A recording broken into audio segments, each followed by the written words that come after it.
పిచ్చుకలు తెలుసు కదా, చిన్న చిన్న పిచ్చుకలు ఉంటాయి కదా, వాటిని సేవ్ చేయాలి. అంటే అంతేకాకుండా మనం బర్డ్స్ని బర్డ్స్ని మనం సేవ్ చేయాలి. ఆ అవేర్నెస్ డే ఈరోజు. ఇప్పుడు బర్డ్స్ ఉన్నాయి కదా, చిన్న చిన్న బర్డ్స్ ఉంటాయి మన చుట్టూ. ఉదయం లేసరికి ఉదయాన్నే కనిపిస్తాయి మనకి చక్కగా మంచిగా బర్డ్స్ అన్నీ అలా అరుస్తూ ఉన్నాయనుకోండి, నెమ్మదిగా మనకి ఎంతో హాయిగా ఉంటుంది కదా. అలాగే వింటర్లో మనకి ఈ కోకిల ఉంది కదా, చక్కగా కూ అని పిలుస్తుంటే ఇంకా అది మన కుహు అంటే తను కూడా కూ అని అరుస్తుంది, మనతో పాటు కాంపిటీట్ చేస్తూ ఉంటుంది కదా. అలాగే అది పక్షులు లేని మన ప్రకృతిని ఊహించలేం కదా. కానీ ప్రకృతి అంతా ఏమవుతుంది, మనం మన అవసరాల కోసం మొక్కలన్నీ కొట్టేస్తున్నాం. మరి అవి ఉండడానికి ఇల్లు ఏమీ లేకుండా చేసేస్తున్నాం. మనం చాలా దుర్మార్గులం కదా మనుషులు. కానీ ఎక్కడైనా అంత పెద్ద పెద్ద చెట్లు మన అవసరాలకి అలా కొట్టకూడదు కదా. కానీ మిగతా కంట్రీలో చెట్లకి పక్షులకి చాలా విలువనిస్తారు. వాళ్ళు చాలా కరుణతో ఉంటారు.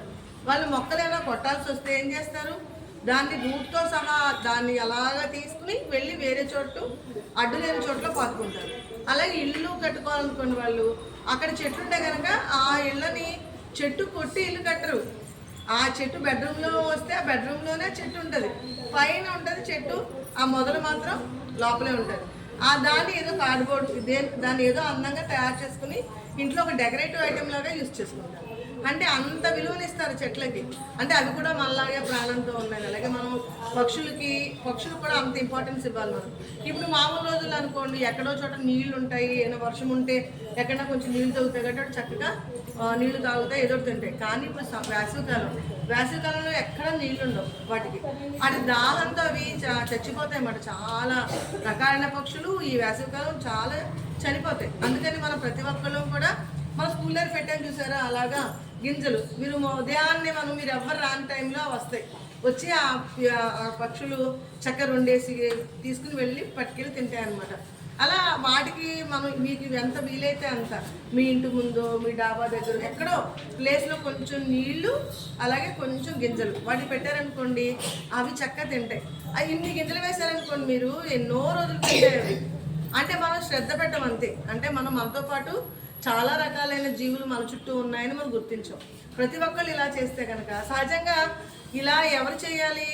ఇదివరకు రాజుల కాలంలో అయితే దాన్ని ఏదో అనేవారు, దానికి ఒక పేరు ఉంటుంది. ప్రతి వీధికి ఒక పెద్ద స్తంభం ఉంటుంది అనమాట. ఆ స్తంభానికి ఎలా ఉంటాయి, దాని చుట్టూ చక్కగా పక్షులు వాడడానికి వీలుగా, అలాగే వర్షం వచ్చినా తడవకుండా చక్కగా ఆహారం పెట్టి ఇలా గొడుగులుగా ఉంటుంది అనమాట. ఇలా గొడుగుండి ఇలా అన్ని నీళ్లు గింజలు ఉంటాయి, మళ్ళీ గొడుగుండి నీళ్ళు గింజలు, ఇలా ఒక స్తంభం ఉంటే ఇలా ఉంటాయి అనమాట. అప్పుడు ఆ వీధిలో ప్రతి ఒక్కళ్ళు కూడా వాళ్ళు అంటే ఎవరు వీలైతే వాళ్ళు ఆ గిన్నెలు ఖాళీ అయినప్పుడల్లా ఎవరో ఒకరు వెళ్ళి అందులో వేశారు అనమాట. అలా మనకి పూర్వకాలం నుంచి మన సంస్కృతిలో పక్షులకి ఆహారం పెట్టడం అనేది మన సంస్కృతిలో ఒక భాగం. కానీ మనం ఇప్పుడు అన్నీ వదిలేస్తున్నాం కదా. సో మీరు మళ్ళీ మీ జనరేషన్ వాళ్ళు మీరు నెమ్మదిగా స్టార్ట్ చేయండి. ఇది పెద్ద ఖర్చుతో కూడిన పని కాదు, శ్రద్ధ పెడితే చాలు. మరి పెడతారా అందరూ నీళ్ళు గింజలు? ఓకే. ఈ వేసవికాలం ముట్టప్పుడు పెట్టకపోయినా పర్వాలేదు, కానీ ఈ వేసవికాలం మాత్రం వాటర్ కంపల్సరీ వాటికి మనం పెట్టాలి. ఈరోజు ఏంటి స్పెషల్ డే? ఈరోజు special day birds sparrows day. అంటే పక్షుల మీద మనం అవగాహన అవేర్నెస్ తెచ్చుకుని వాటిని రక్షించాల్సిన రోజు అనమాట. ఓకే.